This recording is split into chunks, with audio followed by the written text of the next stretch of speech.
Muy, pero muy buenas. ¿Qué tal? Bienvenido, bienvenida a nuestro espacio de reflexión y análisis, fundamentalmente nuestro espacio de lectura de las escrituras bíblicas.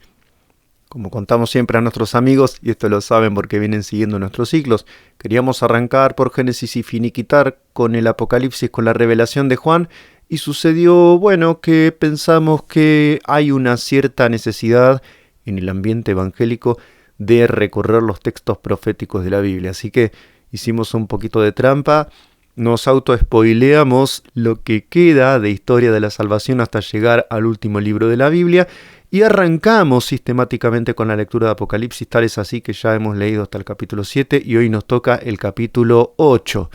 Estamos viendo los sellos que daba el séptimo sello de los que tenía potestad solamente el cordero que había sido sacrificado y que aún se veía como sacrificado. Es una imagen de Jesucristo en su parte de haber dado su vida por nosotros, y por eso, y por ser Rey de Reyes y Señor de Señores, es el único que tiene potestad para manifestar la voluntad de Dios en lo que respecta a los tiempos finales. Así que solo uno en los cielos y en la tierra es hallado digno de romper esos 7 sellos que encubren o que encubrían la voluntad de Dios para todos nosotros y nos permiten tener este acceso privilegiado como creyentes a lo que Dios preparó en su plan perfecto para el mundo y también para los que han de ser salvos en los tiempos finales. Ya hemos explicado, lo volvemos a decir, es necesario creo que repetir algunas cosas porque no todo el mundo tiene el mismo conocimiento.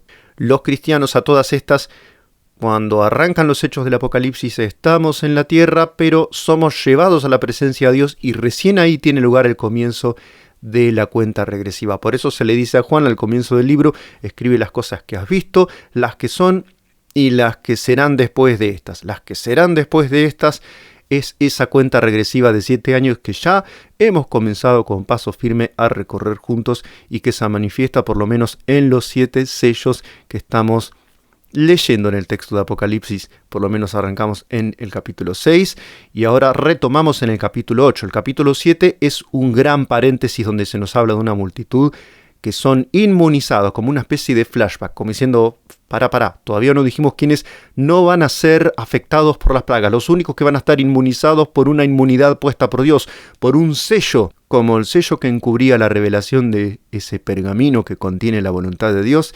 De la misma forma, con el mismo sello de autoridad, tienen que ser marcados estos personajes de los que vamos a hablar, que son los que conforman la primera multitud del capítulo 7. Estamos recapitulando como para que se vean en qué contexto viene todo lo que vamos a ver hoy.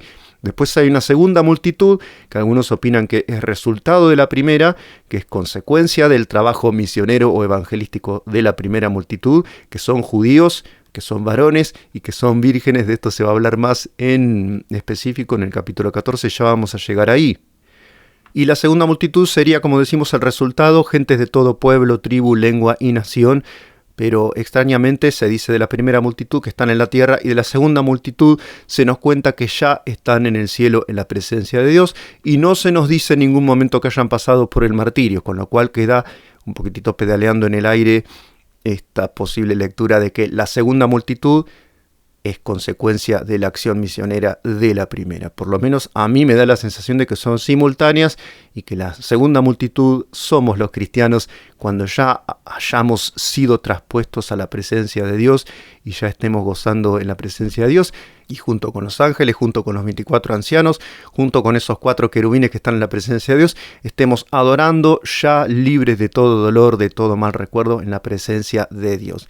Esa es mi lectura. Todavía hay una lectura que es la que menos curso le hemos dado, que es que la segunda multitud sería la lectura o la explicación de la primera, con lo cual la primera multitud del capítulo 7, que son vírgenes, que son varones y que son 144.000, 12.000 de cada una de las 12 tribus de Israel, sería solo un símbolo.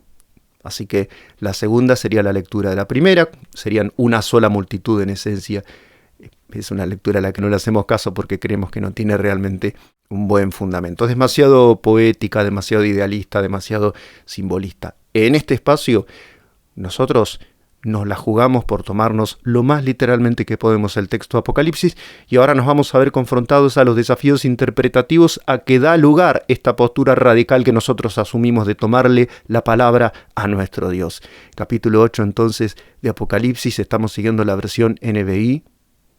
Dice así: cuando el Cordero rompió el séptimo sello, hubo silencio en el cielo como por media hora.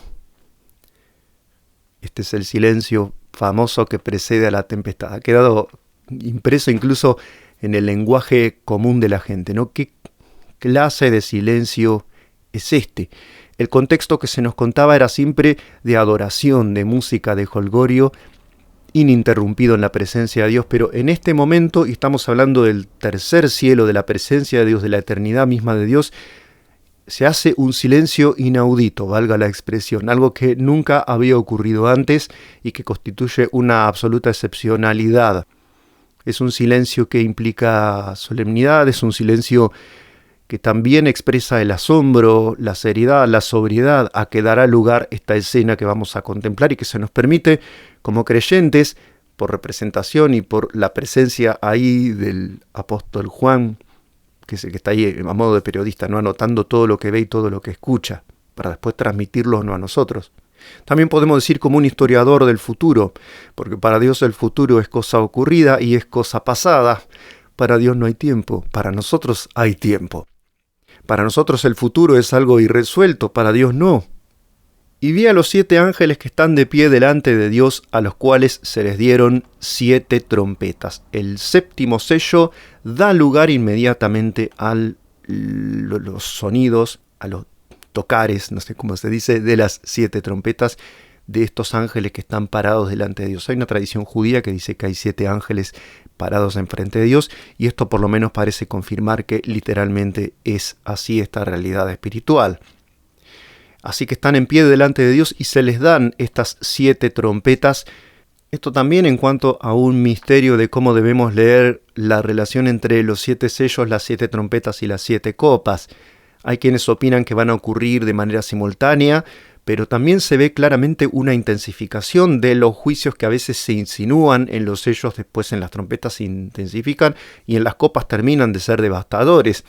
Así que yo creo que por lo menos una cierta lectura secuencial y temporal hay que ver en el desarrollo de los sellos, trompetas y copas. No podemos entender que hay un simbolismo y que las copas representan, o sea, como que una cosa explica a la otra, ¿no? Y que en realidad se va a dar todo junto, porque se ve una intensificación, y ya lo hemos contado y lo vamos a ver ahora.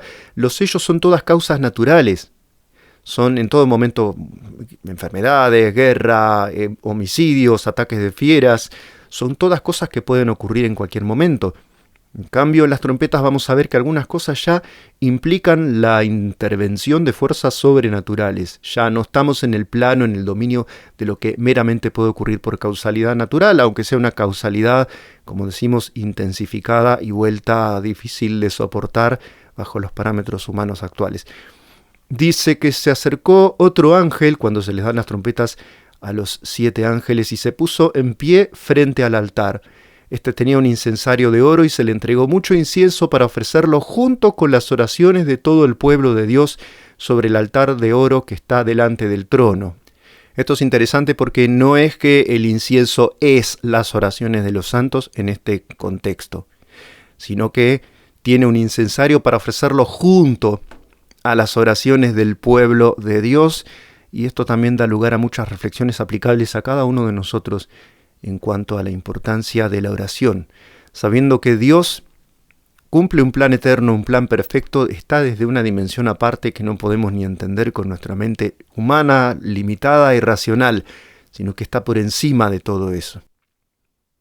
Ahora Dios va ejecutando su plan y su sentencia y su justicia sobre este mundo a medida que los santos también van orando y van clamando a Él para que esto tenga lugar. Esto, insistimos, es como si hubiera un gran concierto donde Dios también espera la intervención de fuerzas humanas. Lo que estoy diciendo suena sumamente antropomórfico, como que Dios está esperándonos y todo lo que quieran, pero no se puede dudar que en la Biblia este elemento está, de que Dios busca nuestra aprobación, Dios espera que nosotros nos volvamos a Él, y Dios a veces obra cuando nosotros le pedimos que obre. De ahí la importancia esencial que Dios le da en todos momentos. Así nosotros mostramos fe y obediencia. En todos tiempos fue así. Si Dios ve fe y obediencia, a veces hasta parece como si alterara sus planes, como vemos en las bodas de Caná de Galilea. Retomamos el tema teológico medio peleagudo en el que me acabo de meter, pero bueno, no me queda otro remedio. Junto con esas oraciones subió entonces, versículo 4, estamos en el capítulo 8 de Apocalipsis, subió el humo del incienso de la mano del ángel hasta la presencia de Dios. Luego el ángel tomó el incensario y lo llenó con brasas del altar, las cuales, o sea, el sacrificio de las oraciones de los santos, junto con el humo del ángel, asciende hasta la presencia de Dios y es recibido por la presencia de Dios como una ofrenda agradable. A veces hacemos oraciones, pero no sé si son ofrenda agradable. Tienen que ir acompañadas de vidas devotas, de vidas obedientes, de vidas dispuestas, de vidas sacrificadas. Dios espera de nosotros que seamos sacrificios vivos y agradables para que también nuestras oraciones lo honren, para que sean recibidas por Él esas oraciones como una ofrenda agradable y sean un humo, un aroma aceptable en su presencia. Versículo 5. Luego el ángel tomó el incensario y lo llenó con brasas del altar, las cuales arrojó sobre la tierra, y se produjeron truenos, estruendos, relámpagos y un terremoto. Bueno, truenos, voces, relámpagos y un terremoto. La escena ya no será familiar, remite un poquito a lo que se ve en Éxodo capítulo 20, cuando Dios desde el monte Horeb, desde el monte Sinaí, le revela los mandamientos a Moisés. Todo esto genera espanto, genera un temor santo y expresa a Dios en su dimensión de fuego consumidor y de artífice, único artífice de la justicia sobre la tierra. Y acá estamos viendo el trance de cómo Dios sobre la tierra va finalmente a expresar la sentencia de su justicia contra un mundo cada vez peor. Los 7 ángeles tenían las 7 trompetas y se dispusieron a tocarlas. Estamos en el versículo 6. El primero tocó su trompeta y fueron arrojados sobre la tierra granizo y fuego mezclados con sangre. Y se quemó la tercera parte de la tierra, la tercera parte de los árboles y toda hierba verde que había sobre la tierra. A propósito, esto de la hierba verde me recuerda al caballo amarillento que mencionábamos en el capítulo 6. En realidad dice caballo verde, textualmente es el mismo adjetivo que vemos acá, hipos chloros, caballo verde, no dice amarillo, como suelen acomodar a nuestra percepción y a nuestra manera moderna de entender los colores el texto de la Biblia. Bueno, en realidad decía hipos chloros, caballo verde, textual. Acá también dice toda hierba verde. Así que estamos ante el mismo adjetivo, está bien traducirlo de la misma forma. Acá no dice hierba amarillenta. Bueno, ¿cómo entender esto? Textualmente, lo más textualmente que podamos. Cae granizo, fuego, no sabemos cómo va a ser la sangre, cómo va a ser el granizo, mezclados fuego, granizo y sangre. No se entiende qué tipo de fenómeno es este, pero insistimos. Los sellos muestran fenómenos naturales intensificados. Las trompetas ya no. Las trompetas se salen de lo que nosotros entendemos que son las causas y fenómenos naturales. Estamos tan acostumbrados a ver el sol salir todas las mañanas que hasta ha habido planteos filosóficos allá por el siglo XVIII. El sol no sale todas las mañanas porque cumpla una ley, sino porque estamos acostumbrados a verlo salir todas las mañanas. Es Dios el que decide que el sol salga todas las mañanas. Y acá vamos a ver que Dios va a tocar alguna de esas reglas para que sepamos que el soberano y el legislador del universo es Él. Y Él hace lo que quiere y deja de hacerlo cuando quiere dejar de hacerlo. Es Él el dueño, no nosotros. No somos, como dijo un insolente por ahí, los legisladores del mundo. Somos pobrecitas cosas que apenas logran entrever el enigma del universo que Dios ha formado con sus manos. Se quemó la tercera parte de la tierra, la tercera parte de los árboles y toda hierba verde. Esto va a traer consecuencias. Imagínate la catástrofe natural, económica y social que va a venir como consecuencia de esto. No sabemos dónde va a caer esto, no sabemos cómo va a ser, si va a abarcar toda la tierra, no lo dice. Simplemente podemos saber que esto va a ser sumamente destructivo. El segundo ángel tocó su trompeta y fue arrojado al mar, algo que parecía una enorme montaña envuelta en llamas. Me encanta como lo dice la NBI, está bueno, es comparable, algo como una montaña envuelta en llamas. Suponemos que es un meteorito. No estamos seguros, pero un gran cuerpo celeste del tamaño de un monte va a caer. Dice que la tercera parte del mar se convirtió en sangre, entonces murió la tercera parte de las criaturas que viven en el mar. También fue destruida la tercera parte de los barcos. El mar, algunos creen que se refiere claramente al mar Mediterráneo, que era el único mar que se conocía en los tiempos primitivos. Puede ser, porque además buena parte de las flotas marítimas en los tiempos finales van a estar concentrados ahí en Europa. En esa Europa que tiene que renacer y que por ahora está luchando por definir quién es y para dónde va. Pero que en los tiempos finales va a volver a ser, como está escrito, como dice el profeta Daniel, como dice Apocalipsis, un auténtico imperio con un poder titánico sobre el mundo. En ese momento todos los barcos, la tercera parte por lo menos, van a estar concentrados ahí y van a ser destruidos por este fenómeno del mar contaminado, vuelto sangre, vuelto algo semejante a sangre, o quizá la sangre es una metonimia para decir que esto va a ocasionar muerte. La tercera parte de las criaturas del mar van a morir, así que imagínate cómo va a heder el mar en ese momento, sea que se trate del mar Mediterráneo o sea que se trate de toda la masa de los océanos del mundo. Va a ser algo realmente apestoso y va a producir una conmoción como no nos imaginamos. Dice el versículo 10, el tercer ángel tocó su trompeta y una enorme estrella que ardía como una antorcha, nuevamente es un comparativo. Parecía una antorcha ardiendo, un cometa. ¿Qué es esto? ¿Y qué elemento químico va a traer sobre la tierra y lo va a precipitar este astro enviado por la ira de Dios? Cayó, dice, desde el cielo sobre la tercera parte de los ríos y sobre los manantiales. Acá de nuevo estamos librados a especulaciones. ¿Dónde va a caer? En el Amazonas, en el acuífero Guaraní, en los polos, porque la gran concentración de agua dulce del mundo está ahí, está en los polos, básicamente está en el polo sur, y está en el acuífero Guaraní, que está entre Argentina, Paraguay y Brasil. Es sabido que la tercera parte de las aguas dulces del planeta están concentrados ahí. ¿Caerá por ahí este astro?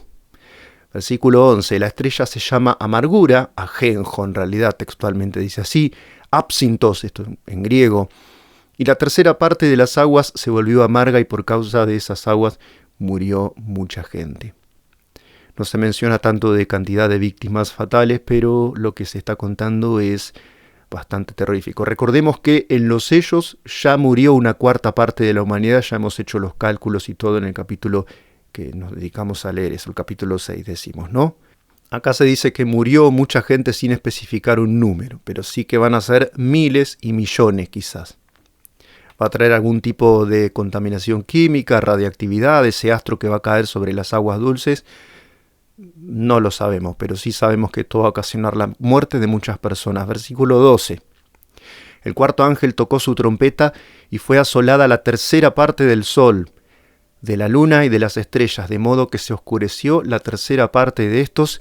Esto no lo había pensado, pero la verdad es que no dice que el sol va a estar oscurecido en un tercio de su brillo desde que sale hasta que se pone, ni lo mismo acerca del astro nocturno, sino que lo que está diciendo es que una tercera parte de la luz diurna va a ser recortada, de modo que vamos a tener un momento, un tercio totalmente oscuro del día y un tercio totalmente oscuro durante las noches.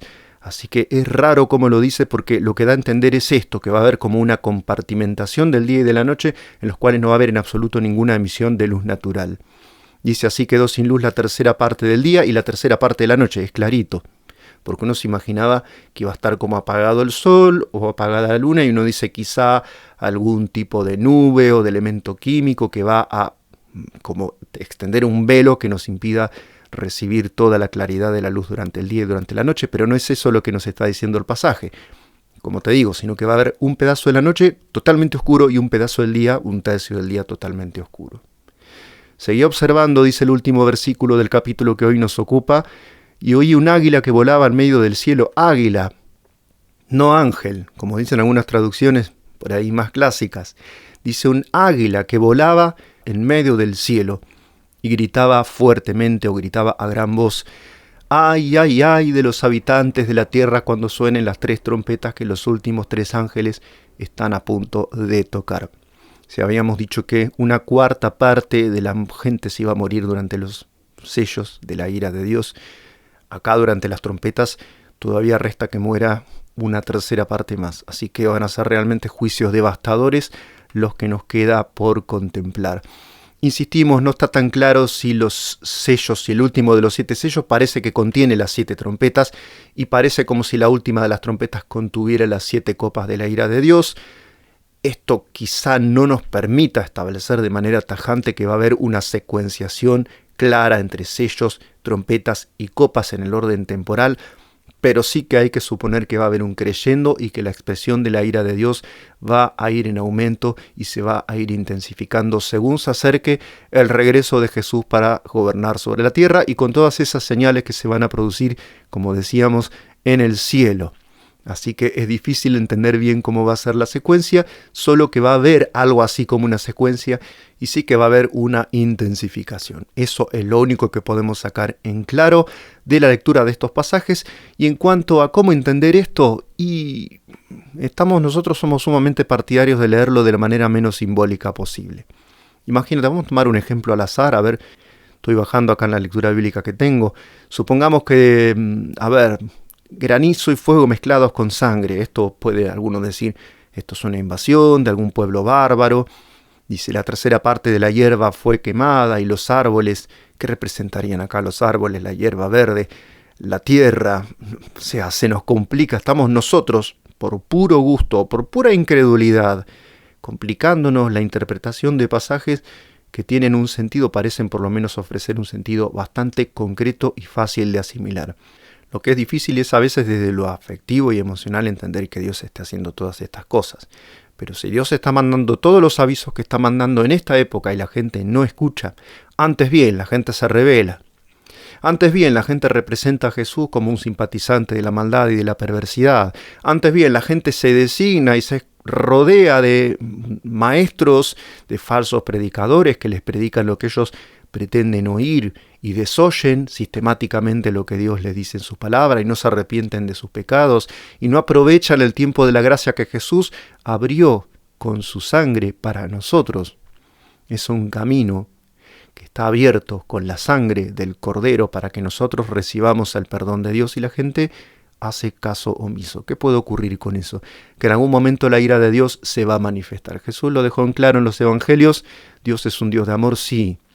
Pero Dios es un Dios justo, Dios es un Dios santo y Dios es fuego consumidor. Y cuando persistimos en hacer las cosas mal, tenemos que saber que en algún momento van a venir las consecuencias de parte de Dios. Porque Dios es bueno, pero Dios, como dice un dicho campero, no es manco. Dios tiene manos, Dios obra y Dios en algún momento va a dejar bien en claro que Él ama la justicia, Él ama a los arrepentidos, ama a los humildes y ama a los que realmente saben oír su palabra y volverse a Él de todo corazón. Y en cuanto a los que no lo hacen, bueno, les queda la otra parte, la otra cara de la historia, que es justamente lo que estamos viendo. Dios hace justicia y Dios va a castigar a los malos y Dios va a recompensar a los buenos cuando vuelva. Jesús está a punto de regresar. Vemos señales por todos lados. Hoy tuvimos también señales naturales. Acá en la Argentina hubo un temblor bastante inusual, ahí en el pasaje de Drake, en el límite entre Argentina y Chile, allá por abajo, cerquita yendo hacia la Antártida, y la verdad es que hubo un susto muy grande por la posibilidad de que se generara un tsunami en las ciudades costeras que hay por allá en el sur. Así que son cosas que no se habían visto nunca antes y que ahora de pronto encienden las alarmas de todo el mundo. Alarmas geológicas, alarmas naturales, alarmas sociales, alarmas espirituales, alarmas morales, pero la gente todavía no se arrepiente. Sí va a haber algunos que se van a dar cuenta en estos tiempos y ojalá que, como dice la palabra, el que tiene oído, oiga y se sume al pueblo de Dios. Nos vemos en el análisis del próximo capítulo. Ya vamos hacia el capítulo 9 de la revelación de Juan, el Apocalipsis, el último libro de la Biblia. Dios te bendiga.